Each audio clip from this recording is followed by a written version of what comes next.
À chaque fois qu'un homme offrait un cadeau, il obtenait le corps d'une fille, mais il a offert le même cadeau 3 fois, car il ne se souciait pas des sentiments de la fille et ne la considérait que comme un divertissement passager. Pourtant, il est resté ancré dans le cœur de la fille pendant 10 longues années. À l'époque du lycée, l'homme était un excellent guitariste, et la fille dessinait souvent en cachette son image en train de jouer de la guitare. La fille a toujours gardé un amour sincère pour l'homme. Cette fois-ci, les larmes de la fille ne pouvaient plus s'arrêter, elle n'avait plus d'espoir en l'homme. Le lendemain, la fille a trouvé l'homme et lui a froidement annoncé leur rupture. Elle pensait que cela susciterait une once d'émotion dans le cœur de l'homme, mais il a simplement répondu froidement d'accord et s'est retourné pour partir sans se retourner. À ce moment-là, la fille, figée sur place, a finalement renoncé et décidé de ne plus jamais aimer humblement. Mais le destin est ainsi fait. Quelques jours plus tard, la fille a commencé à vomir sans cesse, elle était enceinte. Par un froid hivernal, elle est restée longtemps assise dehors et a finalement cédé à l'envie d'appeler l'homme. Ils se sont donné rendez-vous dans un café. La fille a lentement sorti le test de grossesse. À ce moment-là,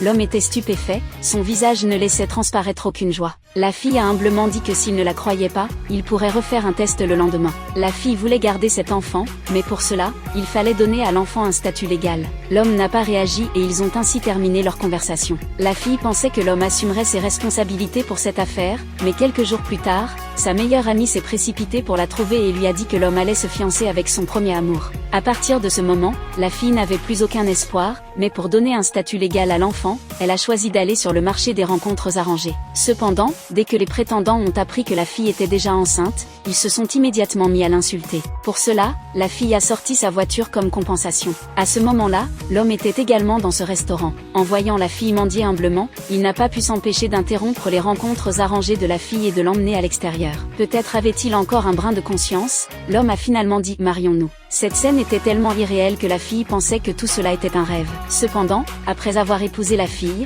l'homme a posé 2 conditions. Premièrement, il n'était pas permis de rendre leur union publique, et deuxièmement, la fille ne pouvait pas interférer dans la relation entre l'homme et son premier amour. À l'origine, la fille n'avait aucun espoir, il lui suffisait de donner une identité à l'enfant à naître.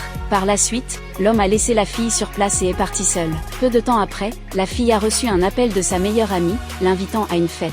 Lorsque la fille a été entraînée dans la foule, elle a vu que l'homme et son premier amour étaient également présents. À ce moment-là, la fille ne pouvait que baisser la tête et faire semblant de ne pas les connaître. Personne n'a remarqué que la fille assise dans le coin avait le cœur brisé. Elle était pourtant la femme légitime de l'homme, mais elle devait regarder impuissante son mari vivre heureux et doux avec une autre femme.